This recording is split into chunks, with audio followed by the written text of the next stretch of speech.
Para sa ating huling balita, isang barangay councilor ang arestado matapos mahulihan ng mahigit 100,000 pisong halaga ng hinihinalang shabu sa operasyon ng otoridad sa Tawi-Tawi. Ang buong detalye ay hatid ni Patrolwoman Leonora Gawang.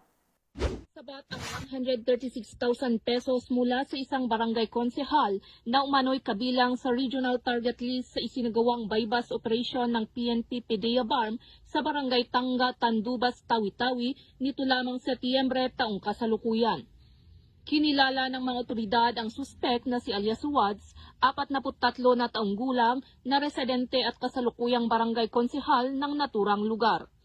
Bandang alas 4 ng hapon ng nasabing petsa nang isagawa ang operasyon sa pagkikipag-ugnayan sa Tandubas MPS at 3rd Maneuver Force Platoon ng 2nd Provincial Mobile Force Company Tawi-Tawi PPO kasama ang Provincial Intelligence Team Regional Intelligence Unit 9 na nagresulta sa pagkakaaresto ng suspek matapos maaktuhang magbenta ng hinihinalang shabu sa isang undercover agent sa isinagawang bypass operation.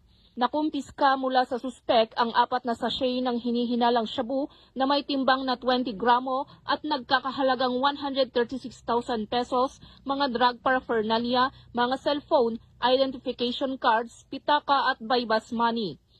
Nasa kustodiya na ng naturang istasyon ang suspek at mahaharap sa kasong paglabag sa Section 5 ng Republic Act 9165 o Comprehensive Dangerous Drugs Act of 2002.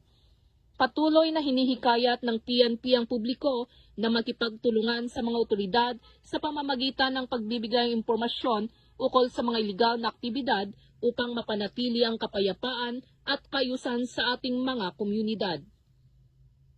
Mula rito sa rehiyon ng Bangsamoro, ako ang inyong Police News Network Correspondent, Patrolwoman Leonora Gawang, alagad ng batas, taga-taguyod ng Balitang Pulis.